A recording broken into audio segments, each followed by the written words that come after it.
इसी प्रकार ये इसका दूसरा भाग है 510 और 92, इनका भी अभाज्य गुणनखंड विधि से एलसीएम व एचसीएफ आपको ज्ञात करना है। तो सबसे पहले इनके अभाज्य गुणनखंड बनाइए। 510 के 510 आप देखिए किससे भाग जाता है, क्या ये 2 से भाग जाता है? हाँ, तो पहले 2 से भाग करके देखें। एक अंक तक 2 दूनी 4, एक बच गया, एक आगे से ले लिया तो 11 हो गया, 2 पंजे 10, एक बच गया, 0 आगे से ले ली, हो गया 10, 2 पंजे 10। आप इनको साइड में भाग करके भी देख सकते हैं। फिर दोबारा आप 2 से भाग करके देखें, नहीं जाएगा क्योंकि इकाई का अंक 2 से भाग नहीं जाता। फिर 3 से देखें, 3 के लिए क्या विधि बताई थी? सभी अंकों का जोड़ 2 जमा 5 जमा 5 12। ये देखो आप 3 से भाग जाता है नहीं, अगर ये 3 से भाग जाता है तो ये भी जाएगी, 3 से भाग जाता है तो 3 से आप कोशिश कीजिए। 3 अट्ठे 24, एक बच गया, 5 वहां से ले लिया, 15 हो गया, 3 पंजे 15। दोबारा 3 से तो नहीं जाता, उसके बाद 5 से कोशिश की आपने, 5 एकम 5, 5 ते 35, फिर उसके बाद 17, 17 एकम 17। तो इस प्रकार से 510 अभाज्य गुणनखंड के रूप में आप लिखेंगे इसको 2 गुणा 3 गुणा 5 गुणा 17। और दूसरी संख्या क्या थी? 92। 92 के आप टुकड़े करेंगे, सबसे पहले कितने पे जाता है? 2 पे, 2 चौके 8, यहां बच गया 1, आगे से ले लिया 2 तो हो गया 12, 2 छके 12। फिर दोबारा किस पे जाता है? 2 से भाग जाता है, 2 दूनी 4, 2 तिये 6। अब 2 से भी नहीं जाता, 3 से भी नहीं जाता, 5 7 आप कोशिश करके देखेंगे, ये अब किस पे जाएगा? सिर्फ खुद 23 पे ही जाएगा, 23 एकम 23। तो इस प्रकार से जो 92 है, 92 है, उसको अभाज्य गुणनखंड में आप क्या लिखोगे? 2 गुणा 2 गुणा 23। अब जो आपको इनमें से अभाज्य गुणनखंड में से एलसीएम व एचसीएफ लेना मैंने सिखाया था, उसको आप दोबारा देखें। एलसीएम और एचसीएफ। एलसीएम के लिए आप क्या करें? पहले वाली संख्या में से सभी गुणनखंड आप लिखें। अगर कोई दोबारा आता है तो उसको अभी ना लिखें, सिर्फ एक बार जरूर लिखें। 2 3 5 17, इसके सभी गुणनखंड आ गए 2 3 5 17। इसी प्रकार यहां से 2 लिखने की आवश्यकता नहीं, पहले आ चुका। लेकिन यहां पर 2 कितनी बार है? 2 बार है। हमने कितने बार लिखा है? 1 बार। तो ज्यादा कितना होता है? ये, तो इसलिए 1 बार हो रहा, हमको लिखना पड़ेगा इसको। वो चाहे शक्तियों में इनको लेके कर लें या ऐसे कर लें कि यहाँ पे 2 1 बार था, यहाँ पे 2 बार है, तो हमने कितने बार लेना? ज्यादा बार। जब एलसीएम है तो कितनी बार लेना है? ज्यादा बार। फिर आगे 23 है, इसको भी ले लें। 23 को भी आपने ले लिया, इनके गुणा हम कर लेंगे। और एचसीएफ में कौन सी संख्या लेनी थी? एचसीएफ में कौन सी संख्या लेनी थी? ऐसी संख्या लेनी थी जो दोनों में कॉमन हो। कॉमन कौन है दोनों में? ऐसा कौन सा गुणनखंड है जो दोनों में है? ये सिर्फ 2 है ऐसा गुणनखंड जो दोनों में है, 2। तो हम कितनी बार वाला लेंगे? जो कम बार है। ध्यान रखना, इसमें तो हमेशा जो कम बार है और इसमें ज्यादा बार वाले को आप लेंगे। तो इसलिए आपका एलसीएम तो ये आ गया, इनकी गुणा करके आएगा, और एचसीएफ ये। आप इन सब की गुणा करके देखेंगे, आपका आएगा 23,460। आप इनकी गुणा करके देख लेना। अब इसी प्रकार आपको जांच करके दिखानी थी। जांच में क्या आएगा? एलसीएम कितना है भाई आपका? 23,460 गुणा में एचसीएफ कितना है? 2। बराबर पहली संख्या आपकी कितनी थी 510, दूसरी संख्या कितनी है 92। 2 की इसके साथ गुणा करना 0, 2 के 12, 2 हासिल 1, 2 चौके 8 और 1 9, 2 3 6, 2 दूनी 4। तो आपकी ये गुणा 46,920 आती है। आप इसकी भी गुणा करके देख लेना, 510 की 0 तो ये लगा दी मैंने, 51 की और 92 गुणा करके देख लो, 1 दूनी 2, 1 में 9, फिर 0 लगा दी, 5 दूनी 10, 5 में 45 1 46, 2 9 6 4,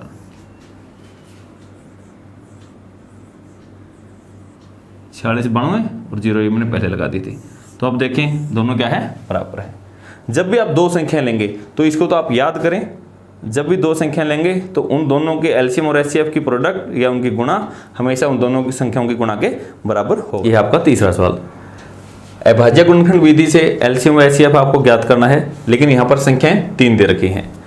एलसीएम और एचसीएफ निकालने का तरीका तो वही रहेगा, लेकिन जो आपको एलसीएम और एचसीएफ की गुणा संख्याओं की गुणा के बराबर जांच करके दिखानी थी, ऐसा 3 संख्याओं में नहीं होता है, वो सिर्फ 2 संख्याओं के लिए था। तो अभाज्य गुणनखंड विधि है, तो सबसे पहले आप 12 के अभाज्य गुणनखंड बनाइए। 12 देखें किस पे जाता है, 2 से भाग होता है, 2 6 के 12, फिर दोबारा कितने पे जाता है 2 पे, तो 2 3 6। अब 2 पे नहीं जाता लेकिन 3 पे जाता है, 3 एकम 3। इसी प्रकार से 15 2 से तो नहीं जाता, 3 से जाएगा, 3 पंजे 15, 5 5 एकम 5। 21 है,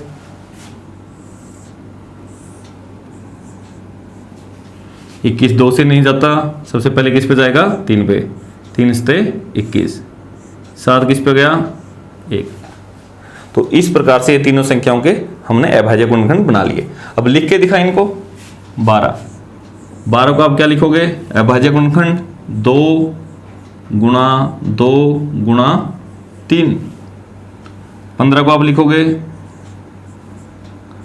3 गुणा 5। 21 को लिखोगे आप 3 गुणा 7। अब देखें एलसीएम और एचसीएफ। एलसीएम में तो क्या लेना है, सभी अभाज्य गुणनखंड लेने हैं, चाहे वो इसमें हो इसमें हो इसमें हो। सबसे पहले आप यहां देखें 2, यहां पे लिख दिया मैंने 2 गुणा 3। एक बार तो आप सिर्फ वो लिख लें, दोबारा रिपीट करने की जरूरत नहीं है। 2 3, फिर इसमें से देखें अगले में 3 आ चुका है, लिखने की जरूरत नहीं है। कौन आ गया फिर 5 को लिख लें गुणा में, फिर दोबारा यहाँ पे 3 आ चुका है, इसको लेने की जरूरत नहीं है। 7, सभी को आपने एक एक बार ले लिया। फिर आप देखें 2 लिया है, 2 कहीं 1 से ज्यादा बार तो नहीं आया हुआ, पहले तो सिर्फ एक एक बार सबको ले लें। फिर देखें कोई उससे ज्यादा बार तो नहीं आया, जो ज्यादा बार आया तो हमने ज्यादा बार लेना है। मैंने यहां पे बताया था जब भी एलसीएम ले हो तो ज्यादा बार वाला लेना है। तो 2 कितने बार आया था 2 बार, तो एक बार और ले लेता हूं मैं। 3 एक ही बार आया है, 5 भी एक बार, 7 भी। तो इस प्रकार से सिर्फ ये आ गया एलसीएम।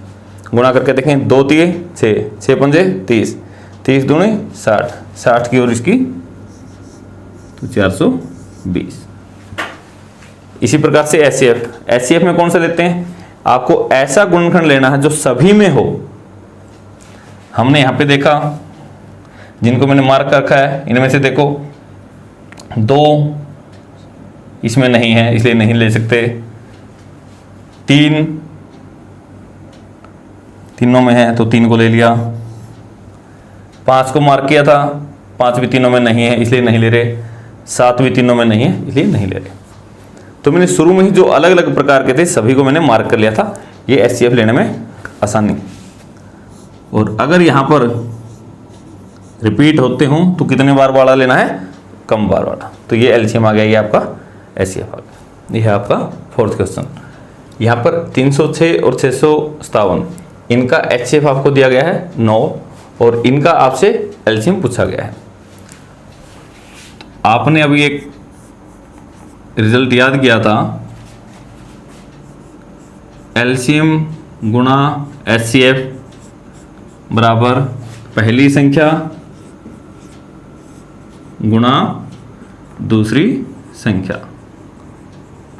ये सिर्फ दो संख्याओं में लगता है।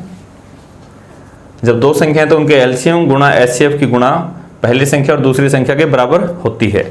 तो इस प्रकार से इसी की हेल्प लेते हुए हम निकालेंगे। तो एलसीएम तो आपको निकालना है, तो एलसीएम की जगह तो एलसीएम ही लिख दिया, गुणा HCF आपको दिया गया है 9, तो मैंने 9 लिख दिया, बराबर पहली संख्या आपको दी गई है 306 गुणा दूसरी संख्या है 657, मैंने इसके अंदर रख दिया।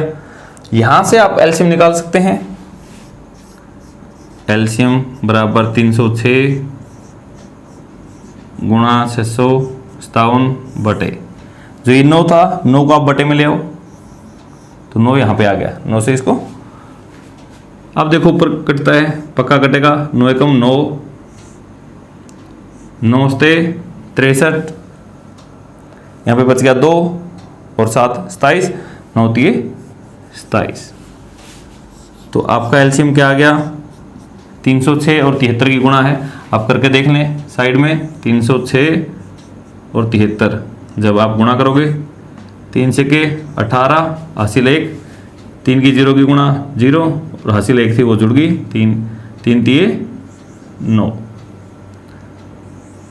यहाँ पे 0 आ गई, 7 6 के 42, 2 4 हासिल, 7 की 0 की गुणा 0, उसमें 4 जोड़ दिया 4, 7 ये 21, जोड़ें 8 3 9 4 13, हासिल 1 और 1 2, यह आ गया आपका 22,338। ये आपका एलसीएम।